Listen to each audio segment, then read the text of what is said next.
नमस्कार दोस्तों, स्वागत है आपका आपके अपने स्टडी चैनल प्लेटिनम स्टडी में। दोस्तों, आज की इस क्लास में हम बिल्कुल जीरो लेवल से इंग्लिश पढ़ना लिखना और इंग्लिश बोलना सीखेंगे। दोस्तों, आपको पता है कि आज के टाइम में अगर हमें इंग्लिश नहीं आता है तो कहीं पर भी हम रिस्पेक्टफुल लाइफ सर्वाइव नहीं कर सकते हैं। ओके, सो अगर आपको भी लगता है कि इंग्लिश सीख करके आप अपना ड्रीम पूरा कर पाएंगे या अपने गोल को अचीव करने के लिए, अपना गोल पाने के लिए अगर इंग्लिश जरूरी है, तो आज हम सीखेंगे बिल्कुल जीरो लेवल से। ओके, जिनको जड़ से इंग्लिश सीखना है वही आज की इस क्लास को देखें। जिनको लगता है कि हम बस एक आध सेंटेंस, 10-20 सेंटेंस, 1500 सेंटेंस याद करके इंग्लिश बोलेंगे, उनके लिए क्लास नहीं है। जो खुद से इंग्लिश के बादशाह बनना चाहते हैं, खुद से सेंटेंस बनाना, खुद से बात करना, उनके लिए आज की क्लास है। तो चलिए क्लास को शुरू करते हैं। सबसे पहले हमारे पास है अल्फाबेट्स। दोस्तों, कोई भी लैंग्वेज होती है उनमें सबसे पहली चीज होती है अक्षर। ओके, तो अगर इंग्लिश की बात करें तो ए से लेकर के जेड तक केवल 26 यानी कि 26 लेटर्स होते हैं। ओके, लेकिन हमें जब बचपन से पढ़ाया गया है तो ABCDEFGH ऐसा करके पढ़ाया गया है। लेकिन जब हम इंग्लिश पढ़ते हैं, एक्चुअली बुक पढ़ना होता है या इंग्लिश से बात करना होता है, तो इनका उच्चारण इस तरीके से बिल्कुल भी नहीं होता है। कल की क्लास में मैं इनका उच्चारण आपको बताया था। कुछ लोगों को अच्छे तरीके से पता होगा कि इनका उच्चारण किस तरीके से करते हैं। ओके, चलिए एक बार फिर से हम सिखा देते हैं आपको। तो यहाँ जिसको हम ए पढ़ते हैं वो एक्चुअल में ए नहीं होता, इसे हम बोलते हैं आ। क्या बोलते हैं? आ। ओके, यहाँ पे जिस लेटर को हम बी बोलते हैं ये बी नहीं होता है, इसे पढ़ते हैं बा। ओके, जब हम एक्चुअली पढ़ते हैं इंग्लिश, इंग्लिश से बात करते हैं, तो इस तरीके से इनका उच्चारण किया जाता है। ओके, अभी जिसको हम सी पढ़ते हैं, इस सी को कभी कभी का पढ़ते हैं, कभी सा पढ़ते हैं। ओके, और सी के साथ में जब एच आ जाता है तो इसे हम चा पढ़ते हैं। ओके, ये कॉम्बिनेशन है उन दोनों का। इसके बाद डी को हम ड पढ़ते हैं। ओके, कई जगह पे ऐसा होता है जहां पे हम इसको द पढ़ते हैं। ओके, इसके बाद ई, इसको हम अगर ए की मात्रा मानते हैं तो ये बेहतर होगा, या कई जगह पर बड़ी ई की मात्रा के लिए भी इसका यूज किया जाता है। ओके, ये जो एफ लिखा गया है इससे हम पढ़ते हैं फ। क्या पढ़ते हैं? फ। जी, जी को पढ़ते हैं ग, और कई जगह पर इसको हम जा भी पढ़ते हैं। ओके, इसके दो उच्चारण होते हैं। एच, एच को हम पढ़ते हैं हा। आई, अब देखिए आई का छोटी ई की मात्रा की तरह उच्चारण होता है। अगर अकेला कहीं आई लिखा है, जैसे हम बोलते हैं I am alone, I am alone means मैं अकेला हूं, तो यहाँ पे हमने इसको आई पढ़ा क्योंकि ये अकेले है। अगर किसी वर्ड में ये सट करके आता है, जैसे देखिएगा RID, इसको हमने क्या पढ़ा? राइड। ओके, यहाँ पे भी। अब अगर SIT, तो यहाँ पे क्या उच्चारण? सिट, यानी ई की मात्रा आ रही है। ओके, इसके बाद जे की बात करें तो इसको तो हमेशा जा पढ़ते हैं, और के को का पढ़ते हैं, एल को ला पढ़ते हैं, एम को म, एन को न, ओ को ओ की मात्रा ही पढ़ते हैं, कई जगह पे इसको अ ऐसे पढ़ते हैं। ओके, और पी को पा, क्यू को आधा क और व मिलाकर के क्वा, क्या पढ़ते हैं? क्वा।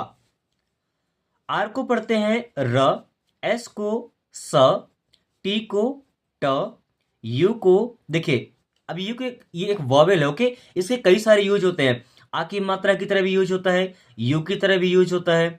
ओके, वी को पढ़ते हैं व, और डब्ल्यू को भी व पढ़ते हैं।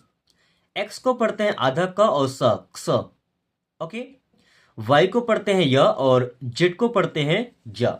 ओके, दोस्तों इन सभी के हमने जो दूसरी प्रकार के अल्फाबेट्स होते हैं, ओके, क्योंकि ये हमारे कैपिटल लेटर्स हैं, इनको अपर केस बोलते हैं। ओके, ये जो नीचे लिखे गए हैं ये भी A to Z, ए से लेकर जेड तक लिखा गया है, ये भी 26 लेटर्स ही हैं, लेकिन ये दूसरी प्रकार में यानी कि स्मॉल लेटर्स में ज्यादातर यूज इन्हीं का होता है। जब हम सेंटेंस शुरू करते हैं या कोई नाउन होता है तो उस केस में हम बड़े लेटर्स लगाते हैं। ओके, तो ये पहचानने के लिए, और सबसे ज्यादा पहचान करना पड़ेगा इनको। ओके, हालांकि ये बेसिक चीजें आपको आता होगा, बस हमें ये सीखना था कि इनका उच्चारण किस तरीके से किया जाता है या इनको किस तरीके से पढ़ा जाता है। ओके, सो अब देखिए इन 26 लेटर्स में से इंग्लिश की पूरी कमान संभालने वाले ये केवल 5 हैं। इनको बोलते हैं वॉवेल्स। वॉवेल्स मीन्स क्या होता है? स्वर। ओके, ये जो 5 वॉवेल्स हैं ये लगभग 50 से भी ऊपर रूल्स बनाते हैं एक दूसरे के साथ कंबाइन होकर के इंग्लिश को पढ़ने के लिए। ओके, बिना इनके इंग्लिश का कोई भी वर्ड नहीं बनता है, जो मीनिंगफुल हो। ओके, अब अगर आपको ऐसे एक आध वर्ड पता है, अच्छा कुछ वर्ड हो सकते हैं जैसे FLY फ्लाई, SHY साई, तो आप याद रखिएगा यहाँ पे ये जो वाई होता है ना, वाई हमारा सेमी वॉवेल है। वाई को क्या बोलते हैं? Semi vowel. ओके, यानी कि ये आधा वॉवेल का काम करता है, इसलिए ऐसा है। अभी ये 5 वॉवेल्स अगर हम निकाल देते हैं तो जितने 21 बचते हैं, क्या बी से लेकर के जेड तक, इसमें से AEIOU बाहर निकाल दिए गए। तो अब बचे हमारे पास 21 लेटर्स, इनको हम बोलते हैं कॉन्सोनेंट्स। कॉन्सोनेंट्स मीन्स होता है व्यंजन। ओके, एक को हम रख लेते हैं वाई को, वाई हमारा होता है सेमी वॉवेल। वाई को क्या बोलते हैं? सेमी वॉवेल, यानी कि ये आधा वॉवेल की तरह ही काम करता है, यानी कि इसकी हेल्प से भी हम आसानी से वर्ड बना सकते हैं। ओके, ये तो हमारा बेसिक हो गया। अभी हमने अल्फाबेट सीखा है। ओके, अब चलिए सेंटेंस का स्ट्रक्चर देख लेते हैं कि सेंटेंस बनता किस तरीके से है। तो सबसे पहला सेंटेंस यहाँ पे लिखा गया है आई लर्न इंग्लिश। देखिए, आई मीन्स क्या होता है? मैं कौन है? काम करने वाला। लर्न, लर्न का मतलब होता है सीखना, तो मैं सीखता हूं। ओके, ये सीखना क्या हो गया? हमारा काम हो गया। इंग्लिश, इंग्लिश मीन्स होता है अंग्रेजी। हमारा एक सेंटेंस है आई लर्न इंग्लिश। अब देखिए सेंटेंस बना कैसे है। सबसे पहले आता है सब्जेक्ट। सब्जेक्ट मीन्स होता है काम करने वाला, जो सेंटेंस में काम कर रहा है। ओके, और वर्ब, वर्ब का मतलब होता है क्रिया। ये कौन सा क्रिया होता है भाई? जो काम हो रहा है, जैसे लर्न सीखना, मैं पढ़ा रहा हूं तो टीचिंग, ये वर्ब हो गया हमारा। आप पढ़ रहे हैं, स्टडी कर रहे हैं, ये आपका वर्ब हो गया। ओके, फिर आता है ऑब्जेक्ट। ऑब्जेक्ट का मतलब जिस पर काम किया जा रहा है या जिसके लिए काम किया जा रहा है। जैसे मैं बोलता हूं आई गो टू मार्केट, मैं बाजार जाता हूं, तो मैं बाजार पर काम नहीं कर रहा हूं। ओके, लेकिन मैं बाजार के लिए जा रहा हूं। हमारा जो ऑब्जेक्ट है वो क्या है? मार्केट हो जाएगा। ओके, तो इस तरीके से स्ट्रक्चर होता है इंग्लिश में। अगर हिंदी की बात करते, देखिए हिंदी में कैसे सेंटेंस बनेगा? मैं अंग्रेजी सीखता हूं, मैं अंग्रेजी सीखता हूं। ओके, चलिए अब ध्यान दीजिएगा, यहां पे मैं यानी कि सब्जेक्ट सबसे पहले आया, अंग्रेजी यानी कि ऑब्जेक्ट उसके बाद आया, और सीखना वर्ब लास्ट में आया। अंतर समझिएगा, जो हिंदी होता है उसमें पहले सब्जेक्ट आता है, फिर ऑब्जेक्ट आता है और फिर वर्ब आता है, और इंग्लिश में सब्जेक्ट वर्ब ऑब्जेक्ट। इसीलिए हमें थोड़ी सी प्रॉब्लम होती है सेंटेंस बनाने में। अगर ये बेसिक फंडा हम सीख जाते हैं, हिंदी और इंग्लिश का ये थोड़ा सा लफड़ा होता है। ओके, अगर ये सीख पाते हैं तो हमें काफी आसानी होगा हिंदी से इंग्लिश में सेंटेंस बनाने के लिए। ओके, सो चलिए अब सब्जेक्ट वर्ब और ऑब्जेक्ट को हम अच्छे तरीके से समझ लेते हैं। तो सब्जेक्ट के केस में कौन कौन सी चीजें हैं जो यूज होती हैं? सबसे पहले क्या लिखा? सब्जेक्ट। सब्जेक्ट मीन्स होता है कर्ता। कर्ता का मतलब जो काम करने वाला है। ओके, जैसे यहां पे लिखा आई, आई मीन्स होता है मैं। दोस्तों अपने लिए यूज करते हैं, बोलते हैं ना आई एम टीचिंग, मैं पढ़ा रहा हूं, आई एम गोइंग, मैं जा रहा हूं, आई एम कमिंग, मैं आ रहा हूं, आई एम वेटिंग, मैं इंतजार कर रहा हूं, आई एम हंग्री, मुझे भूख लगी है, आई एम थर्स्टी, मुझे प्यास लगी है। तो ये आई किसके लिए? अपने लिए यूज होता है। ओके, इसके बाद वी, वी मीन्स होता है हम। अब देखिए जैसे हमारे साथ एक और कोई बैठा होता तो मैं क्या बोलता कि हम दो लोग हैं, या हम पढ़ा रहे हैं तो वी आर टीचिंग, हम पढ़ रहे हैं वी आर स्टडीइंग, हम जा रहे हैं वी आर गोइंग, हम खाना पका रहे हैं we are cooking food. Okay, तो हम जब अपने साथ में एक आध लोग और हो जाते हैं तो ये हम बोलते हैं, और इंग्लिश से बोलते हैं वी। यू, यू मीन्स होता है तुम या आप। देखिए अब यू सिंगुलर भी होता है, प्लूरल भी होता है। कहीं पे एक आदमी है तब भी यू लगाना है, दो आदमी है तब भी आपको यू लगाना है, अगर सेकंड पर्सन जिनसे आप बातें कर रहे हैं। ओके, जैसे मैं आपसे पढ़ा रहा हूं तो मैं आपके लिए यू ही लगाऊंगा, चाहे आप अकेले पढ़ रहे हो, चाहे 10 लोग पढ़ रहे हो, 100 लोग, 1000 लोग, जितने भी लोग हो, सबके लिए क्या लगेगा? यू लगेगा। ये सेकंड पर्सन होता है। ओके, यू आर वेटिंग, आप इंतजार कर रहे हैं, यू आर लेट, आपको देर हो गई, आप देर हो गए हैं। ओके, दे मीन्स होता है वे। दोस्तों थर्ड पर्सन, ये पर्सन की वजह से फर्स्ट पर्सन जो बोल रहा है, सेकंड पर्सन जो सुन रहा है, थर्ड पर्सन जिसके बारे में बात की जा रही है।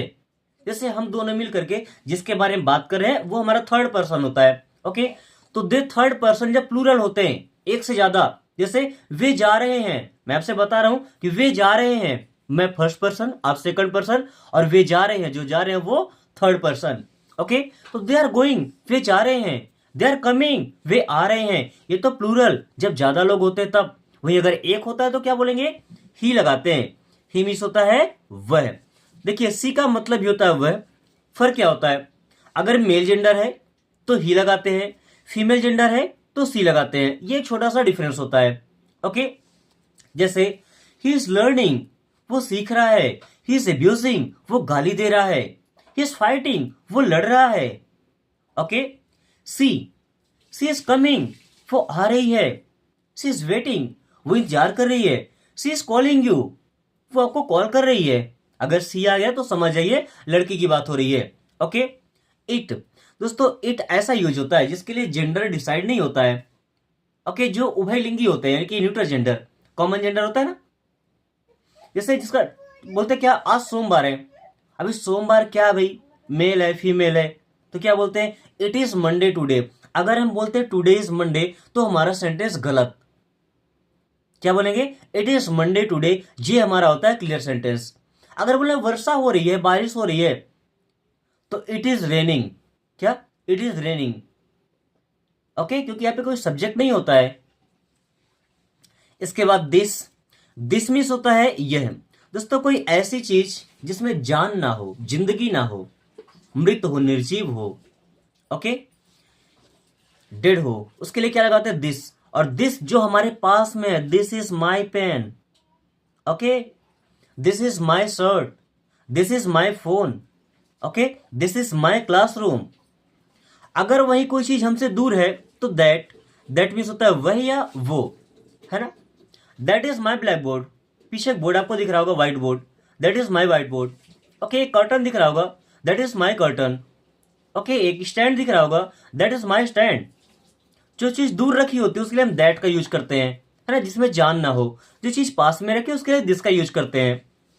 दीज, अब देखिए दिस का मतलब यह है जब एक है, दीज का मतलब ये जब एक से ज्यादा है। जैसे देखिए मेरे पास अभी एक ही पेन है, हम मान लेते हैं कि दो पेन है। ओके, तो दीज आर माई पेन्स, या दो चीजें हैं, चलिए these are my things, these are my things, ये मेरी चीजें हैं। ओके, दोज, दोज मीन्स क्या हो जाएगा, वो। जैसे दैट का प्लूरल दोज, दूर रखे हैं बट ज्यादा हैं। Those are my things, those are my books. Okay दोस्तों, अभी हमने सीखा सब्जेक्ट, और सब्जेक्ट के साथ में सबसे जरूरी चीज होता है हेल्पिंग वर्ब। हेल्पिंग वर्ब्स का मतलब क्या होता है, सहायक क्रिया। क्या होता है, सहायक क्रिया। अभी मैंने जब एक फॉर्मेट दिखाया आपको सब्जेक्ट, वर्ब और ऑब्जेक्ट का, तो वर्ब के पहले आता है हेल्पिंग वर्ब। क्या होता है, हेल्पिंग वर्ब, जिससे पहचान होती है किस टेंस की बात हो रही है। ये सेंटेंस, ये बात किस समय पे कही गई है। ओके, देखिए हेल्पिंग वर्ब कौन कौन से होते हैं। सबसे पहला है इज मीन्स होता है। अब देखिए इन सब का यूज करना मैं सिखाऊंगा, अभी बस इनको जान लीजिए। ओके, सभी का यूज करना सिखाऊंगा सेंटेंस में। एक एक कंफ्यूजन आपका दूर हो जाएगा, यानी इस वीडियो को देखने के बाद कोई भी कंफ्यूजन नहीं रहेगा, बिल्कुल बेसिक्स आप इंग्लिश सीखेंगे। ओके, एम मीन्स होता है हूं, जिसका यूज करते हैं अपने लिए, आई के लिए। आर मीन्स है, जैसे यू के साथ, दे के साथ, वी के साथ आर का यूज करते हैं। वॉज मीन्स था, ये पास्ट टेंस में सिंगुलर सब्जेक्ट के साथ में यूज होता है। ओके, वर मीन्स थे, ये पास्ट टेंस में जब प्लूरल सब्जेक्ट दो या दो से ज्यादा होते हैं तो वहां पे वर का यूज करते हैं। हैज, देखिए हैज हेल्पिंग वर्ब भी है जो परफेक्ट टेंस में यूज होता है, बट हैज का मतलब होता है पास है। जैसे ही हैज अ कार, उसके पास एक कार है। हैव का मतलब भी सेम होता है, बस सब्जेक्ट अलग अलग होते हैं। आई हैव अ पेन, मेरे पास एक पेन है। Okay, I have a bike, मेरे पास एक बाइक है। आई हैव सम टॉयज, मेरे पास कुछ खिलौने हैं। I have something for you, मेरे पास आपके लिए कुछ है। ओके, हैड का मतलब पास था। आई हैड अ फीवर, मुझे बुखार था। आई हैड अ हेडेक, मुझे सिरदर्द था। ओके, जो पास में था, बीते समय की बात करें तो हैड लगता है। कैन का मतलब होता है एबिलिटी दर्शाने के लिए, भाई सकता है, सकती है, सकते हैं। यू कैन गो, आप जा सकते हैं। यू कैन स्पीक इंग्लिश, आप इंग्लिश बोल सकते हैं। You can talk in English, आप इंग्लिश से बात कर सकते हैं। Okay, you can learn English easily, आप आसानी से इंग्लिश सीख सकते हैं। तो कैन क्षमता दर्शाने के लिए या आदेश देने के लिए यूज करते हैं। ओके, मे का भी सेम यूज होता है कैन के जैसे ही, बट फर्क इतना है कि मे हमारा थोड़ा रिस्पेक्टफुल होता है। जैसे मे का मतलब होता है सकता है। आप क्लासरूम के अंदर में टीचर्स ये नहीं कह सकते can I come in sir, आपको क्या लगाना पड़ता है, मे आई कम इन सर। मे का यूज करते हैं। आप जब भी क्लास गए होंगे आपने अंदर आने के लिए, बाहर जाने के लिए ये सेंटेंस यूज किया होगा, मे आई गो आउट सर, मे आई कम इन सर। तो हमने मे का यूज क्यों किया, क्योंकि ये रिस्पेक्ट शो करता है। ओके, परमिशन लेने के लिए। कैन का यूज हम उनके साथ करते हैं जो हम उम्र हैं, हमारे साथ जो फ्रेंडली रहते हैं। ओके, उनके साथ कर सकते हैं। वांट का मतलब होता है चाहना। दोस्तों वैसे तो एक वर्ब है लेकिन हेल्पिंग वर्ब की तरह भी काम करता है। जैसे आई वांट टू गो, मैं जाना चाहता हूं। ओके, अब यहाँ पे हमारा कोई हेल्पिंग वर्ब नहीं है, हमने वांट को ही ले लिया, I want to go.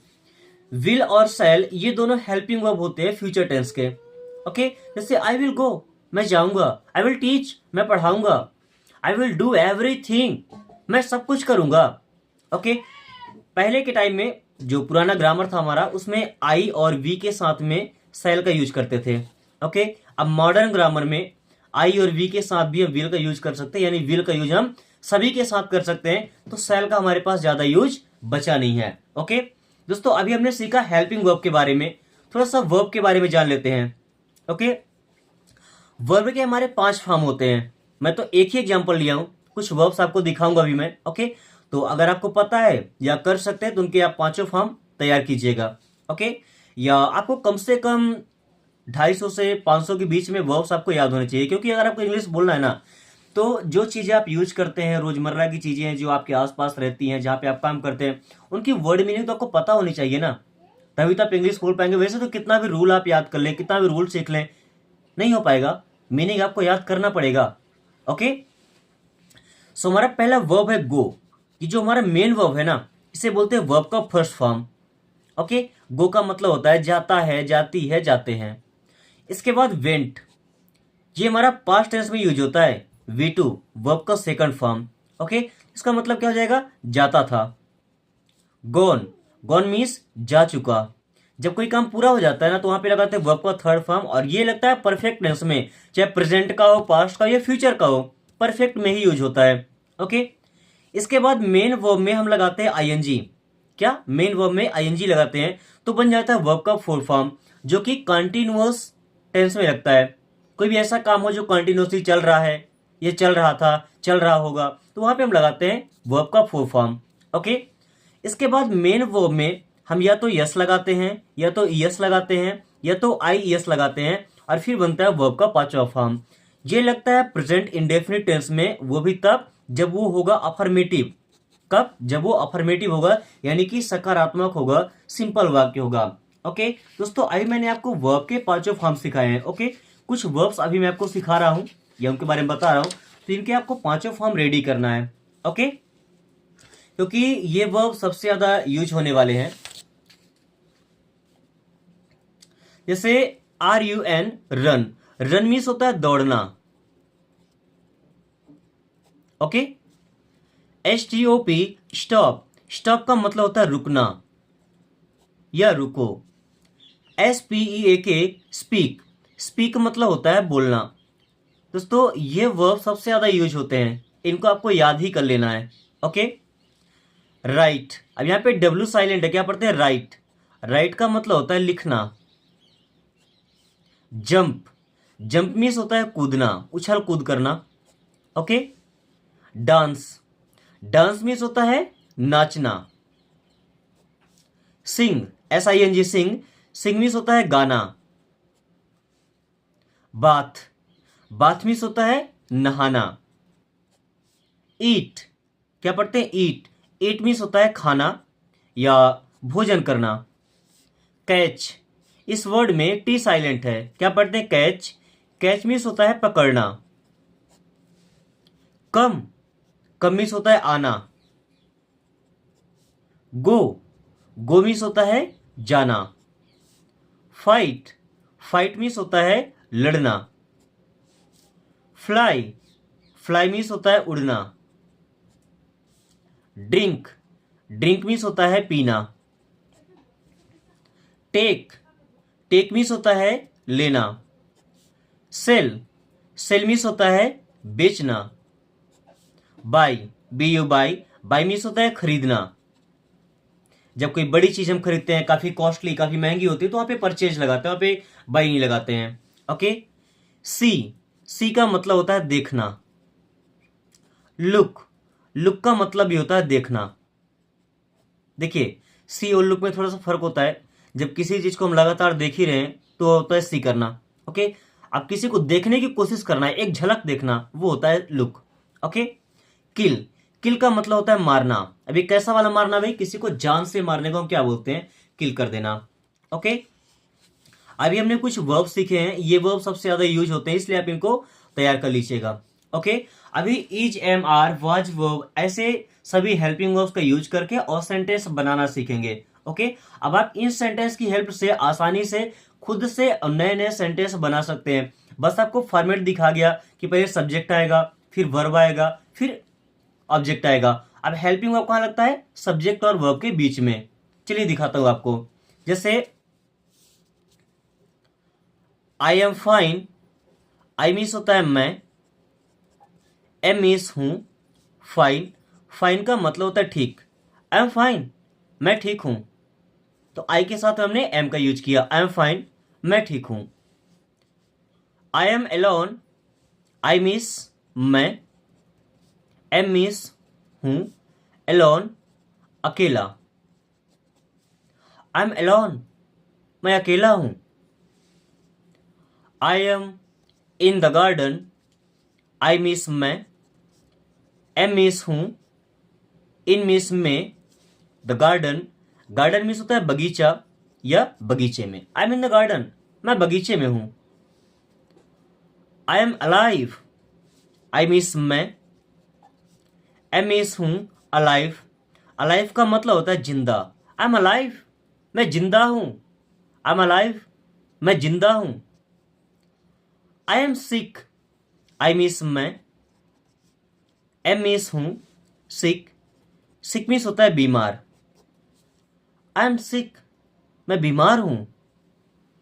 I am in the meeting, I means मैं, एम मीन्स हूं, इन मीन्स में, the meeting. I am in the meeting, मैं मीटिंग में हूं।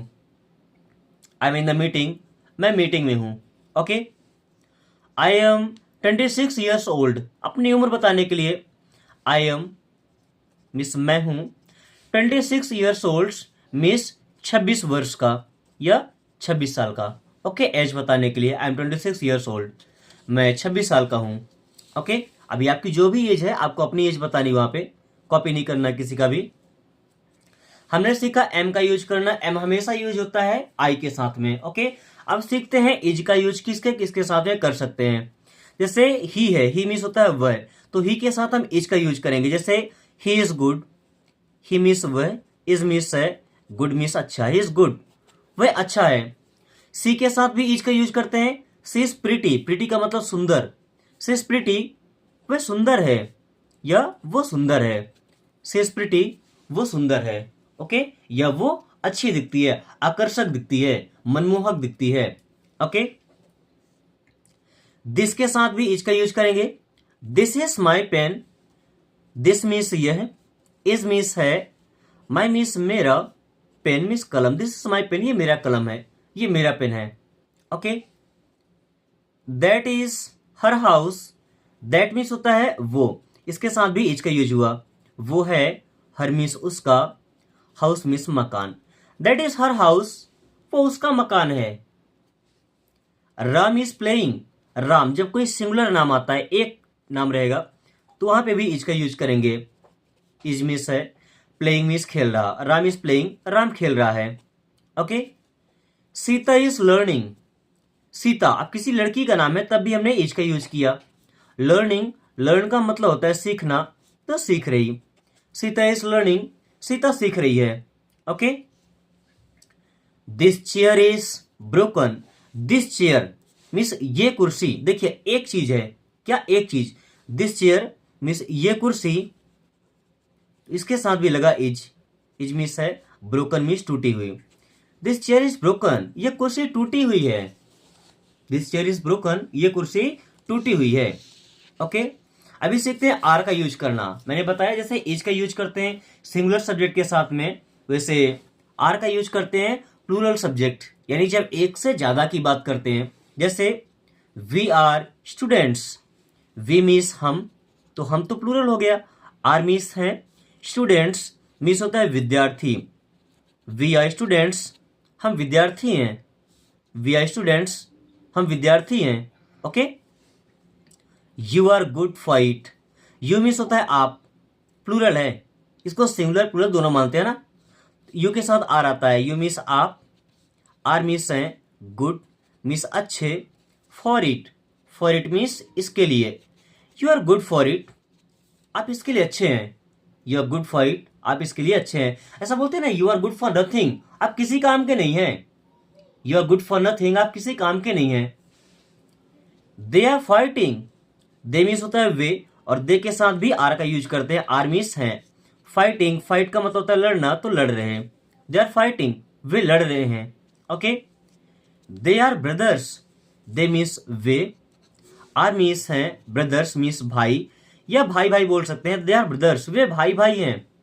Okay, we are trying, we means हम, आर मीन्स है trying, try का मतलब होता है कोशिश करना या प्रयास करना, तो वी आर ट्राइंग, हम कोशिश कर रहे हैं या हम प्रयास कर रहे हैं। दोस्तों अब यहाँ पे अगर दो नाम होते हैं दो लोगों के, तो हम आर का ही यूज करते हैं।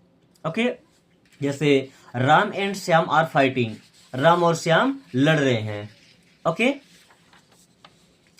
चलिए अभी हमने इज एम आर का यूज करना सीख लिया, कुछ वर्ब्स को हमने सीख लिया है। ओके, अभी सीखेंगे वाज और वर का यूज करना।